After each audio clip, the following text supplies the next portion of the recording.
COVID-19. ¿Se acuerdan que tiempo atrás, si vos te dabas una primera dosis de Sinovac, ponele, la segunda tenía que ser de Sinovac, o sea, que no podías intercambiar? Bueno, resulta que ahora se está pensando en la posibilidad de una tercera dosis intercambiando vacunas.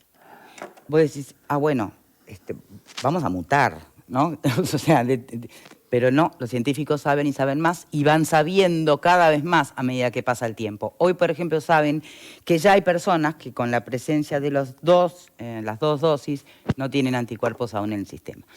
Vamos a repasar el tape y después tenemos un Zoom con un profesor titular de Inmunología de la Facultad de Química.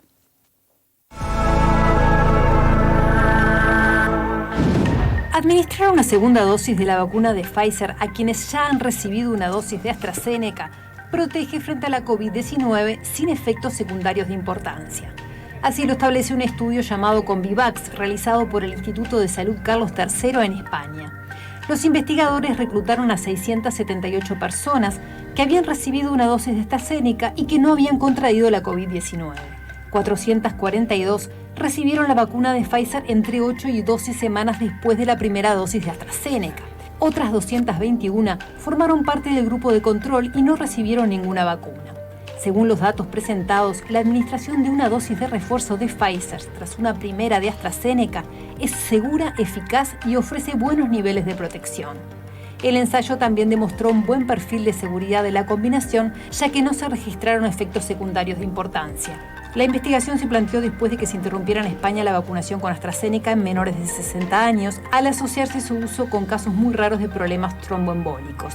Unos 2 millones de españoles no pudo completar su inmunización por esta suspensión y aguardaba la decisión de la Comisión de Salud Pública, que tomando en cuenta este nuevo estudio, decidió este viernes administrarles como segunda dosis una vacuna de Pfizer.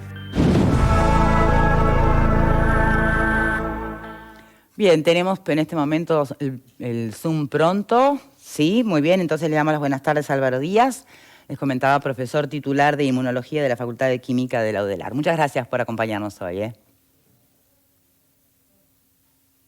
Ahí, yo no lo estoy escuchando. A ver. Buenas tardes, gracias a ustedes. Ahora sí, perfecto. Bueno, a ver, si nos ayuda a bajar las curiosidades naturales que surgen, ¿no?, en este tema. La vacunación que tuvo originalmente su resistencia por cómo se dio todo, por el apuro, finalmente se concientizó bastante a la población en el mundo en general y todos estamos agendados, o la gran mayoría estamos agendados. Pero claro, siempre surge información nueva, que incluso a veces llega a contradecir la del papel científico anterior. Y eso en los mortales como nosotros genera mieditos, ¿no? En algún momento se llegó a decir que no se podían mezclar las vacunas. Bueno, ahora parece que sí, algunas. ¿Podría usted profundizarnos en ese aspecto? ¿Qué vacunas podrían cruzarse efectivamente? ¿Por qué sí algunas, por qué no otras? Y antes, para arrancar, ¿qué test es el que de alguna manera mide la cantidad de anticuerpos que podemos tener después de vacunados? A ver, para medir los anticuerpos específicos contra un determinado organismo, un determinado agente patógeno, y más específicamente contra una determinada proteína de ese agente patógeno, en este caso lo que se miden son anticuerpos contra esa proteína spike, esa proteína del pincho del coronavirus, hay una gama amplia de métodos. El método que mejor predice la capacidad de esos anticuerpos de proteger es lo que se llama una medida de anticuerpos neutralizantes. En una plaquita de cultivo con células cultivadas se mide cuánto los anticuerpos impiden la infección, la colonización de esas células por parte del virus. Y después hay otros tipos de ensayos, de los cuales probablemente el de uso más amplio es el que se llama ELISA, que determina los anticuerpos que se unen a la proteína, que a su vez está pegada al plástico de un pocillito de plástico en una placa que tiene usualmente 96 pocillitos, ¿verdad?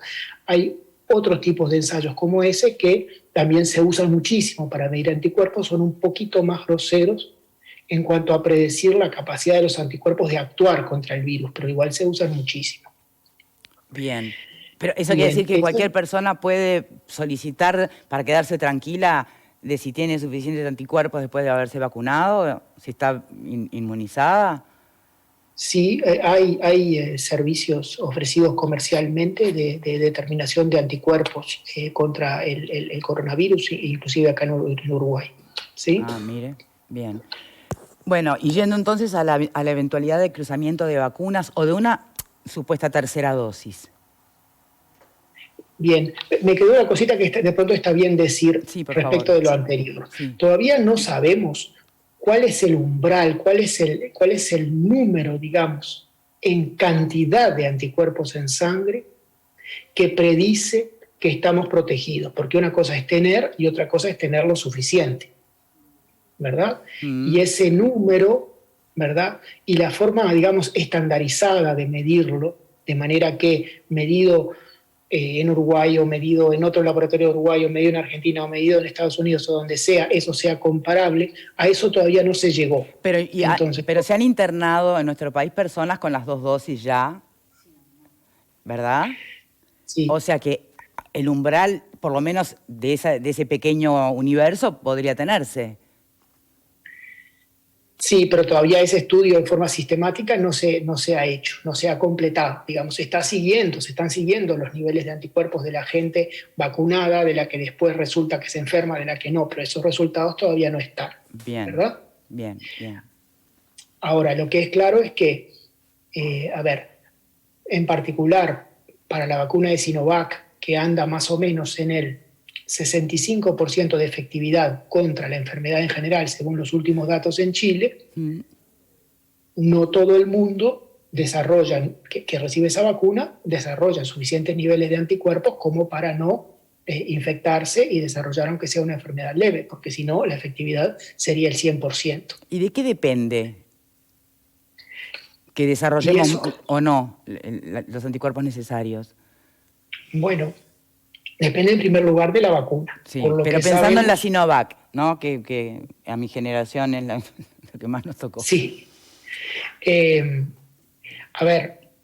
Esto es como cualquier respuesta biológica o cualquier medida biológica que usted haga, que tú hagas. Si mides la altura de la gente, ¿verdad? Va a haber gente que mide 1,75 y otra que mide 1,55 y otra que mide 1,95, ¿verdad? Sí. Hay toda una variación, ¿verdad?, en la biología. Y esto también, los individuos somos diferentes y vamos a responder con diferente intensidad frente a la vacuna. Por regla general, se ve que las personas más añosas responden en forma más débil que las personas más jóvenes, por regla general, con enormes variaciones individuales, ¿verdad? Y después hay personas que tienen situaciones de lo que se llama de inmunosupresión, ya sea porque genéticamente les faltan o les funcionan mal determinados componentes del sistema inmune o porque están recibiendo fármacos que los inmunosuprimen, ¿verdad? Como es el caso de las personas que tienen ciertas enfermedades autoinmunes sobre las que hay que intervenir bajando, digamos, determinados componentes del sistema inmunitario. Ahí está, bien. Bueno, sigamos entonces con la otra parte, el intercambio. Bien. Le llamo marcas porque para diferenciar, ¿no? Una de la otra. Eso, Victoria, en realidad, desde el punto de vista teórico, siempre se ha considerado que es posible y que va a funcionar bien. Y en general los inmunólogos que hemos salido en la prensa siempre hemos dicho esto. En definitiva, lo que importa es que el sistema inmunitario se termine encontrando con el virus y más específicamente con esa proteína que es como la más importante del virus, esa proteína del pincho. Si el camino para lograr eso una vez es que ingrese ARN mensajero que tiene la información para que el cuerpo sintetice esa proteína, caso de la vacuna de Pfizer, o el camino otra vez es inyectarle el virus inactivado que no puede hacer daño, pero que obviamente tiene esa proteína, ¿verdad? En realidad no termina importando. El tema es que cada vez que el sistema inmunitario nuevamente se encuentra con lo mismo, ¿verdad? Reacciona un poquito más fuerte. Aumenta el número de células capaces de responder contra esa proteína del virus. Entonces, sería imposible, disculpe la ignorancia, pero sería imposible la reacción inversa. como cuando nos volvemos inmunes a los medicamentos después de abusar de ellos? No es que sea imposible, no, imposible no es en el contexto absolutamente amplio, o sea, hay formas de presentarle al sistema inmunitario una proteína tal que el sistema inmunitario en vez de responder más, responde menos. Pero ese no es el caso de las vacunas, claramente. Las vacunas están diseñadas para hacer que el sistema inmune responda positivamente frente a aquello que se le presenta, en este caso el coronavirus o la proteína spike del coronavirus, ¿verdad? Si de alguna manera le presentamos al sistema inmunitario esa proteína, una vez en el contexto de la vacuna de Pfizer, otra vez en el contexto de la vacuna de AstraZeneca, otra vez en el contexto de la vacuna de Sinovac, la respuesta, lo esperable es que sea cada vez mayor. Entonces, esto no es un problema. Y de hecho, en la historia, ¿verdad?, de la vacunación, incluso en Uruguay, ha habido casos, yo no sé si puedo recordarlos de memoria ahora, en los cuales, a la gente se le da una versión, digamos, o una marca de una vacuna contra un determinado agente y yo qué sé, al otro año se le da otra. Sí, está bien. Ahora, sí. La pregunta, para justamente fortalecer nuestro propio sistema inmunológico, ¿no?, frente a la proteína del COVID. Lo que tiene sentido es que en nuestro organismo circulen las dos cosas, entonces, la vacuna que es con ARN mensajero y el virus inactivado, ¿eso nos va a fortalecer? O si nos van a dar una tercera dosis y me di Sinovac, va a ser de Sinovac.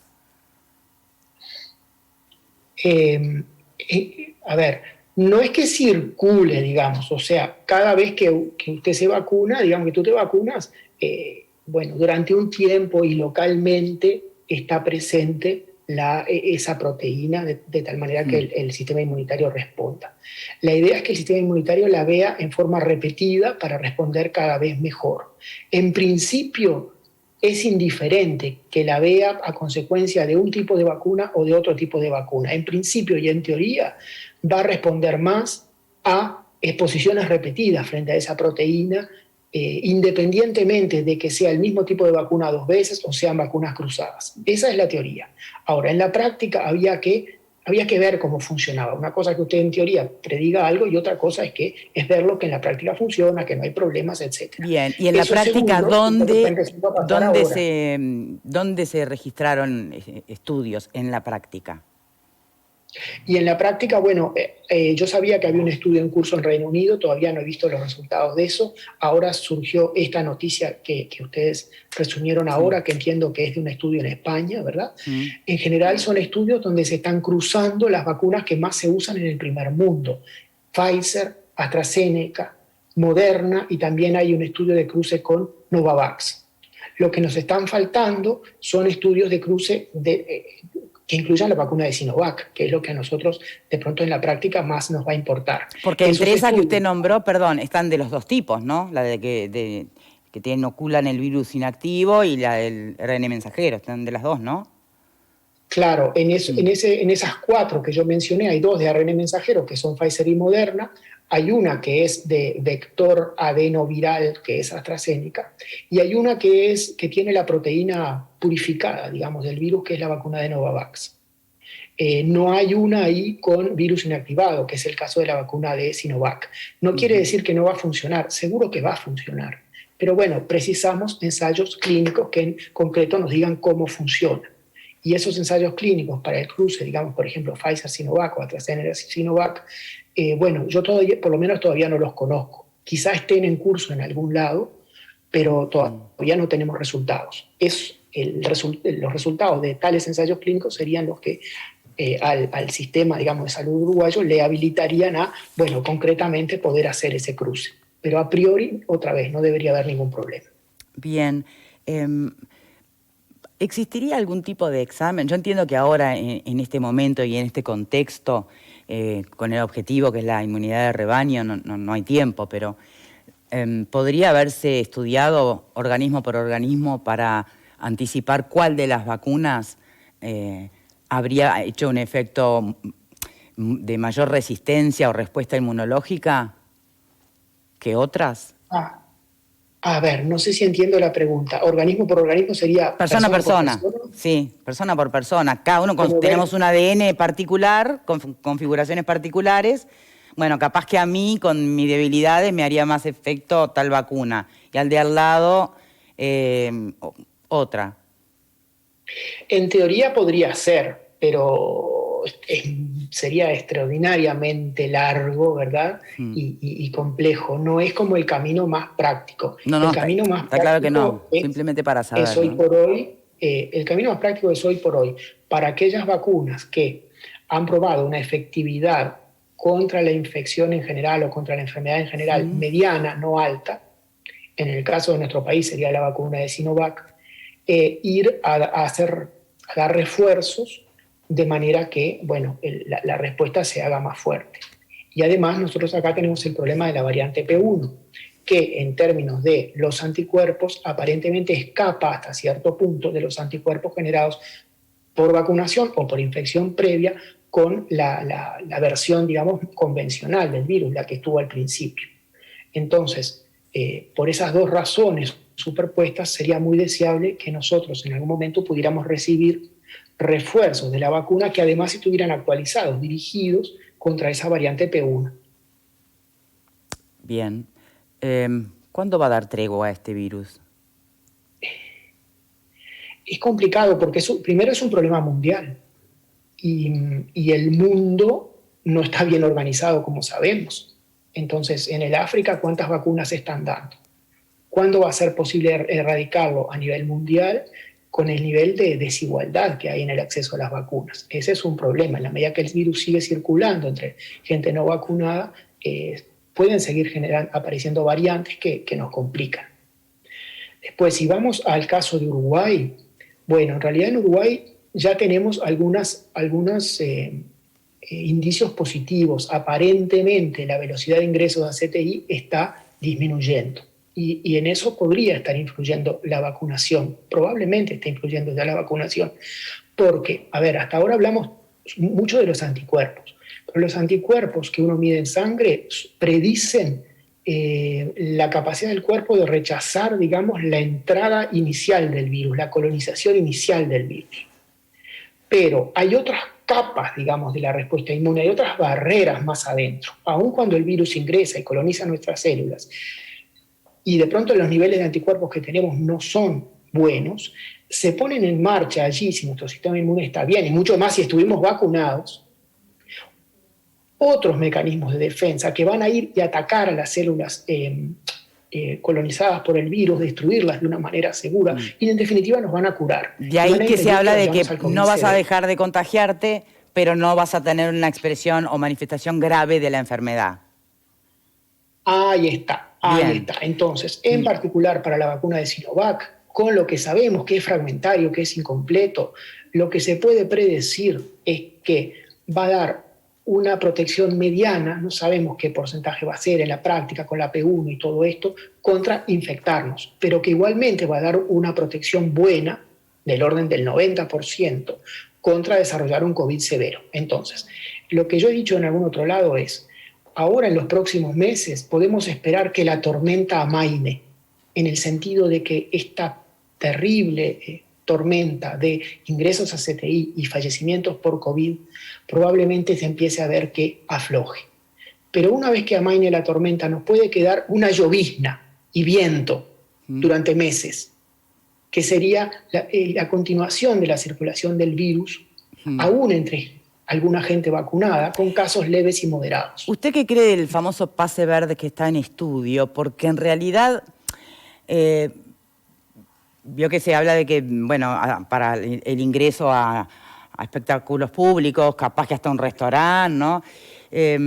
Si igual podemos contagiar, porque podemos ser portadores del virus, ¿no? Y estar justamente casi que asintomáticos porque estamos vacunados, podemos contagiar igual. Y vamos a contagiar al que tiene pase verde que está enfrente, capaz que no lo tenía, y ese que tiene pase verde de enfrente vuelve a su casa encantado porque estuvo en un restaurante donde solo hay gente con pase verde, y va a contagiar capaz que a su hijo, adolescente, que no se vacunó.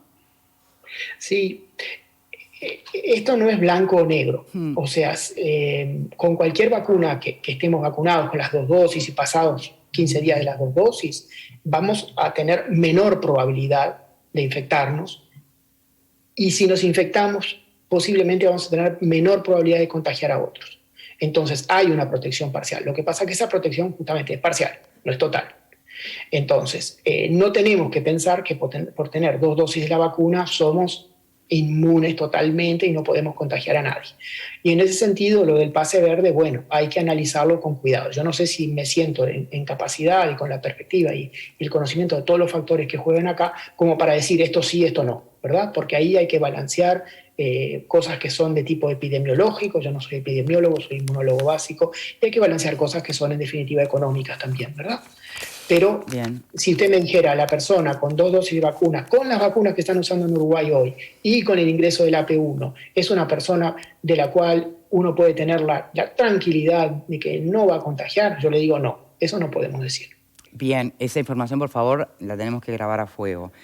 Profesor, le quiero hacer una pregunta a Verónica Morelli. Justamente iba en ese sentido mi consulta respecto a algunas comunicaciones que estamos recibiendo, no solo aquí en Uruguay, sino también en otros países donde la vacunación viene muy avanzada, respecto a los cuidados sanitarios que se han flexibilizado entre personas que están vacunadas, por ejemplo, ambas con las 2 dosis, que se dice que ya no necesitan usar tapaboca como medida sanitaria. ¿Esto que usted está diciendo, de algún modo, contradice eso?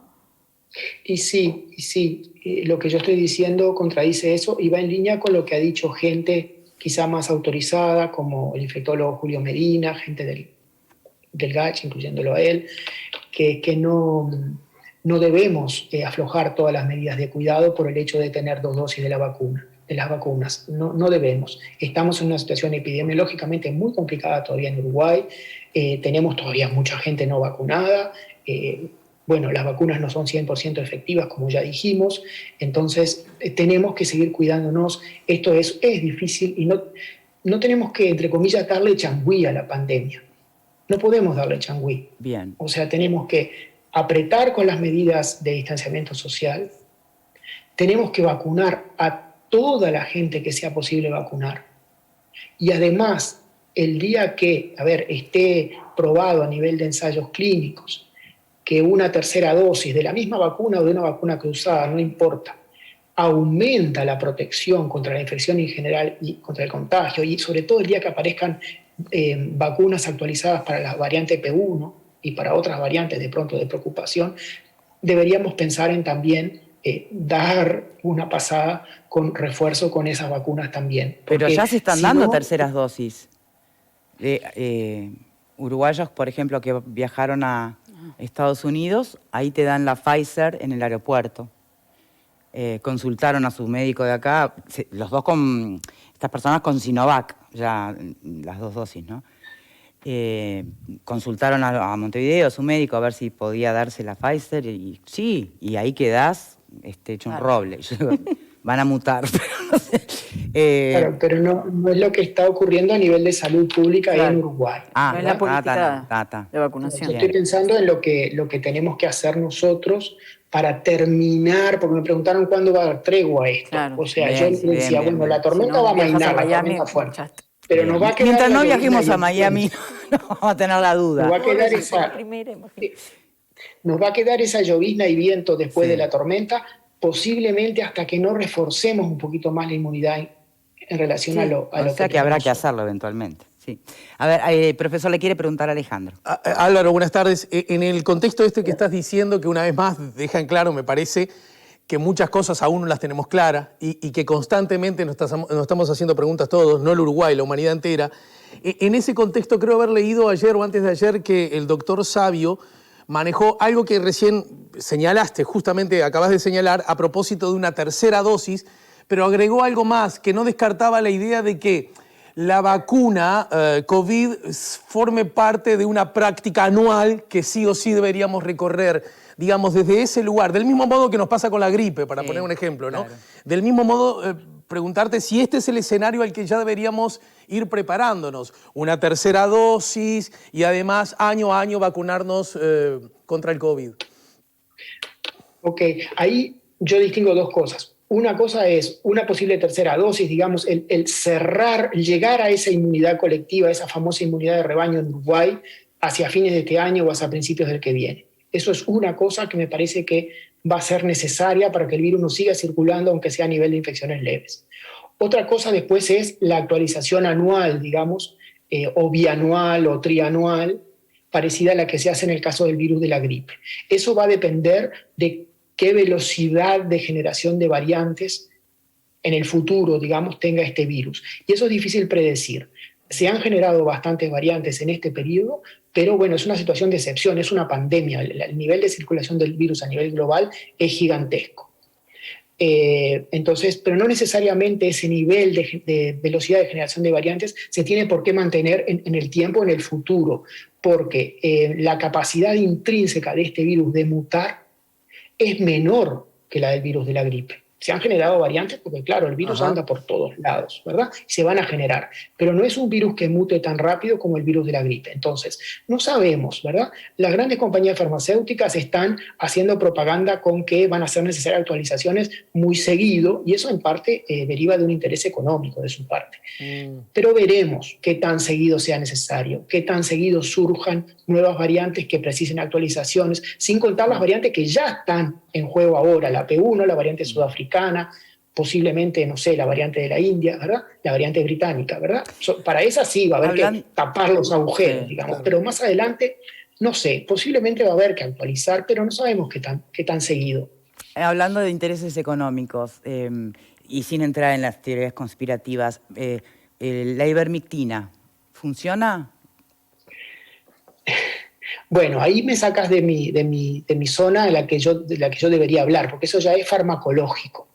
Bueno, pero usted es especialista en la respuesta inmune del organismo. Claro, pero eso es farmacológico. Ahí ya la respuesta inmune no necesariamente juega, es un fármaco que de alguna manera podría actuar contra el virus o no. Lo que yo he escuchado, pero he escuchado casi como podría escuchar cualquiera, es que no hay buena evidencia científica, como pasa con la cloroquina, pero no me debería meter en eso. Bien. Le pregunta Alfredo García, profesor. Dos cortitas. ¿Inmunidad al rebaño equivale a 70% de la población con 2 dosis? Porque... buena pregunta. Buena pregunta. La inmunidad de rebaño se define cuando, sin necesidad de distanciamiento social, hay suficientes personas inmunizadas como para que los contagios disminuyan, para que ese famoso R que mide a cuántas personas contagia cada persona previamente infectada, ese famoso R, quede por debajo de 1 a pesar de no tener distanciamiento social. Se estima, repito, que para este virus eso andará más o menos en el 70% de la población inmune, o sea, protegida de la infección, pero eso no es equivalente a vacunada, porque las vacunas no tienen el 100% de efectividad contra la infección. La vacuna de Pfizer, que es muy buena, contra la infección tiene, no recuerdo ahora, creo que es 91% de efectividad, sí, 90%. Y la de Sinovac contra la infección como tal no sabemos, porque la infección incluye enfermedad sintomática y asintomática, pero seguramente tiene... Bueno, del 65% que midieron en Chile contra la enfermedad sintomática, un poquito para abajo. Y si usted entra ahí con lo que le hace disminuir la efectividad, la variante de P1, por ejemplo, en comparación con el virus convencional, baja un poquito más todavía, ¿no? Entonces, nosotros, contando la efectividad deducida, digamos, de Chile de la vacuna de Sinovac, contando el ingreso de la variante P1, para mí, con 70% de la población con 2 dosis, no necesariamente llegamos a la inmunidad de rebaño. A menos que esa estimación del 70% sea pesimista y en realidad se precise menos. Pero otra vez, como no es equivalente persona vacunada con persona realmente inmune a la infección, claro, tenemos que pensar de ese supuesto 70% ir para arriba en cobertura de vacunación. Y la otra, hay mucho cuestionamiento a la vacuna de AstraZeneca, y acá estamos recibiendo vacuna de AstraZeneca por el mecanismo COVID, COVAX. ¿Usted se vacunaría con la AstraZeneca?